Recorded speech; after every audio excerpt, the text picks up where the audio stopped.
Yes, people, how you doing? Welcome back to the Spurs Talk Show. I am Sean Butler. Bugsy Malone is on a separate walk right now, so it's just me and you. How you doing? I hope you're all happy and healthy, doing the things you love with the people that you love doing them with. Please do me a favour, smash the like button for me, smash the subscribe if you haven't already, and even if you have, double check you still are.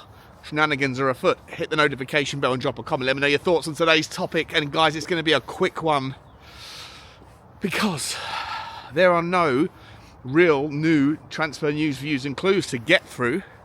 So we're going to use this opportunity instead to talk a little bit about the Nottingham Forest preview. My team selection, my predicted 11. What's yours? Let me know in the comments section. For me, guys, look, Nottingham Forest are on the back of a bad run. It wasn't that long ago when they were an absolute monster at home. But they're on the back of a very bad run of form. Steve Cooper, you know, is it Maliankis, the owner of Nottingham Forest, Malianikis or something, who he's decided to give Steve Cooper a little bit more rope. Even when Nottingham Forest were getting battered 5-0, I think it was by Everton recently, the faithful, the Forest faithful were singing his name. So they love him. And he's been given a little bit more time to see if he can figure it out. And he managed to get a 1-1 draw against Wolves recently. For me, I'll start with them just real brief. I'm not that worried about them, apart from, look, Murillo as a centre-back is an absolute beast. Absolute beast. I really, really appreciate watching him play hardcore football. I think he might be out injured. So, bit of good news for Tottenham, bad news for Forest. I'm also pretty sure that Awoniyi's going to be out as well, their main threat up front. And so Nottingham Forest's main danger men are, of course, Morgan Gibbs-White and Anthony Elanga. And they're capable. They're capable football players, talented football players, if Tottenham make mistakes. If we have a momentary lapse of concentration at the back, they could pounce, they could punish us. But overall, I just think that Tottenham have got a little bit about them right now. I think that, look, both teams are suffering from a crisis of confidence, or at least were. But Tottenham, at the Newcastle game, stepped it up. Everything clicked. I think it was on the back of a bit of a battering from Postecoglou. I think he went after them, like scolded them a little bit for not playing Ange ball, not doing it the way that we're supposed to do it. And against Newcastle, everything clicked. Now, whether or not we were playing against a Newcastle that was depleted by injuries, which we were, and whether or not they were exhausted, which they may have been, maybe that, allows us to sort of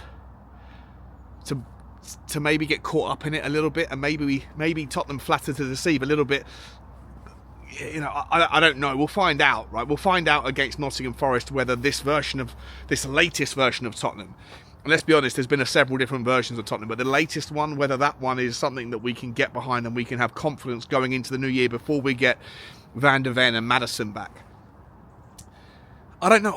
I believe. Listen, I'm going to the game. I'm driving up, 5 hours earlier than the game needs me to be there. Because of the traffic on the M1 motorway on a Thursday afternoon. Henry and I are going to be getting to Nottingham by about 3 o'clock in the afternoon, 4 o'clock in the afternoon. So, I believe that the team are going to be worthwhile going to watch. But for me, if we can click, it shouldn't be a problem. If we can click.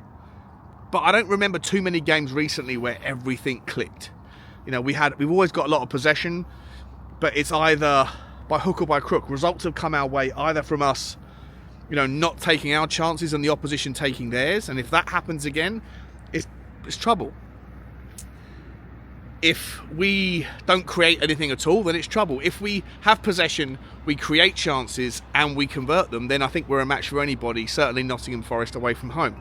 I personally do think that Nottingham Forest away from home is a perfect place to go right now. They're a little bit of a wounded animal, and Tottenham could do with an opportunity to really run at players. Friday night football, I'm not sure about the historical track record of Tottenham in Friday night games. I couldn't tell you. Maybe let me know in the comments if it's meaningful. But I feel like it's going to be a cracking match. Nottingham Forest will be under pressure from their fans to play some level of football. And, you know, whether or not they have the backing of the manager, surely if they lose another game, there's going to be murmurs of discontent. The atmosphere will be a little bit nervy at the City Ground tomorrow night. So an opportunity for Tottenham to really take advantage. And for me, the starting 11 somewhat picks itself. I think obviously you're going to have Vicario in goal. Best goalkeeper in the Premier League, no reason to change that. By the way, I haven't mentioned, congratulations to Fraser Foster for getting a new contract. Not entirely sure why we did that, if I'm entirely honest. He can't play Ange ball, and, you know, I'd be terrified if we was to lose Vicario to an injury. I think everything would kind of fall apart. I think it's a bit of the goalkeeper is a bit of a cornerstone in our foundation, really, and so I'd be a little bit terrified if Fraser Foster had to play, so I'm not entirely sure why we gave the man another year's contract. Maybe it's one of those things where you kick the can down the road because ultimately there's bigger fish to fry in the transfer market and, you know, need to get something. We'll worry about the goalkeeper maybe at a later date, but you know what? That could be a recipe for disaster because as much as goalkeeping injuries are rare, when they do happen, they're incredibly disruptive. Anyway, the back four for me picks itself. Pedro Porro, I fall in love with this guy, not just because he had the stones to take a picture with me, but because he is just an absolute grinder. He's such a mentality monster. You know, he obviously came here, didn't know the language. I don't think he still does know the language, but, you know, was asked to play in a wing-back's position. Now he's being asked to play in a full-back, a new system for him. But he's one of these guys that figures it out, right? And he's figuring it out. He's brilliant going forward, and he's getting better and better going backwards. So for me, Pedro Porro, obviously no-brainer. Next to him, QT Romero. We've had conversations about Romero this week. I love the guy. I'm in no way of the mindset that we sell him because he's a loose cannon. I think you have to protect him. You get someone in behind who is good enough that when these things happen, you take the bitter with the better and you go for it. But for me, I'm expecting Romero to come in, but I need him to calm down. And I wonder whether Steve Cooper would say, you know, run at him, see what he can do, see if the fact that people are thinking that he deserved a red, is that going to get into the mindset of the referee in the game coming up? Not entirely sure. Next up is obviously Ben Davies. Best performance I think I've ever seen from Ben Davies against Newcastle. Absolutely world-class defending on Sunday. No reason to change that. Hope he can keep up the kind of process that he's going through. And you know, like I say, performances like that. Performances like that from him, and performances like Romero's with the kind of volatility. Does it make you think about reassessing whether you need a right-footed centre-back or a left-footed centre-back in January? Not entirely sure. Is the Arsenal man? Come on, you Gunners, he's always singing. And obviously on the left-hand side, it's obviously a Destiny Udogie, right? Destiny Udogie, there's absolutely no reason. He's the best left-back in the Premier League right now. Just signed the new contract. Congratulations to him. Richly deserved. And I'm surprised by how little he was earning, if I'm entirely honest, when he first came in. But we're seeing that he's got his just desserts, shall we say. And yeah, fantastic player. Keep him in your FPL team. He's going to get you some points coming up. In the midfield, guys, for me, I think it picks itself at the moment. I think you can't really disrupt too many things. Obviously, Bissouma, I thought he had a brilliant game again. A lot of people have been questioning and challenging Bissouma. You know, what's happened in the last sort of 4 or 5 games since the red card? Was it the risk of suspension that was, you know, sort of clouding his abilities? Well, that didn't work out, because once that kind of monkey was off his back, the performances didn't improve. Maybe, just maybe, as I've been mentioning this week, maybe it's about partnerships. Maybe he just feels a lot more comfortable with Pape Sarr in front of him. Maybe everybody feels a bit more comfortable with Pape Sarr in front of them. Destiny Udogie, Pedro Porro, the Bissouma, Romero. Maybe just having this kind of fluidity of a guy who's daddy long legs who can get across the pitch. Maybe that presence makes everybody feel a little bit more calm, that if there's a mistake, you've got someone who has the mobility to get across and cover. and makes everybody have a bit more confidence, and confidence breeds success. So you got to keep him into the 6. In front of him, for me right now, is obviously Decky. All day long, every day. The debate about where to play him is over for me. The debate about where to play him when Maddison comes back might still be sort of raging, but if I'm entirely honest, I think he needs to play in the 10. I just don't think he's that good on the wide right, unless you're in the second half and you're tucked in trying to defend the lead, and then you can get him to break.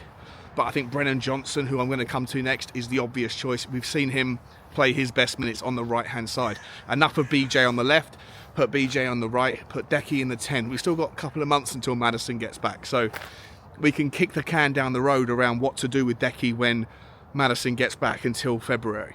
For now, Decky in the 10, BJ on the right. Johnson, to me, seems like he's someone... I remember speaking to you guys about... I spoke to some Welsh fans and some Nottingham Forest fans, and I think a couple of them were actually Welsh Nottingham Forest fans who have got much experience watching Brennan Johnson, and they said to me at the time, he's got everything in his locker, he just hasn't been asked to play a different way than the Forest system. And you know what? My question marks were raised about that, but in the last couple of games, you can see the kid is adapting. He's being told drive at players. I mean, you put him on the right. The last 2 games against, well, in fact, I think you include Aston Villa, West Ham, and Nottingham and Newcastle. He's getting better at it. He's driving at players, and it's yielding dividends. It's providing fruit, and it's a good thing to see. So you've got to put Decky in the 10. You have to put Brennan Johnson on the right, and I think, if I'm entirely honest, why would you rock the boat? Sonny went back to world-class standards on the left-hand side against Newcastle, and Richarlison, if he's going to score, he's going to score in the 9. He's not going to score in the 7 or 11, whatever you want to think of it. He's not going to score from the left. He's going to score from the 9. So while we are where we are, you play Richarlison in the 9, and you put Sonny back out on the left, and then you have options. You can mix things up during the game if things are going a certain direction. But for me, it's very clear and obvious that we just keep the same. Why would you rock the boat? Keep the same formation, the same system, the same team. And then if you need to, you can bring on Brian Hill, you can bring on Lo Celso, you can bring on Højbjerg, you can bring on Skip. You know, you've got options there. Emerson Royale if you need to defend the lead at the back post. But I look at Nottingham Forest and I just think, if Tottenham play their game, guys, there's no reason to fear them. Anthony Elanga and Morgan Gibbs-White are tricky players for sure. So for me, it always comes down to Tottenham, whether or not they're going to have their defensive concentration. I don't really fear them in the air too much, especially without the Awoniyi.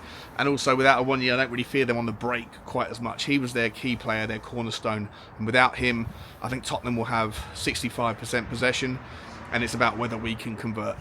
Same old story. We'll have the possession.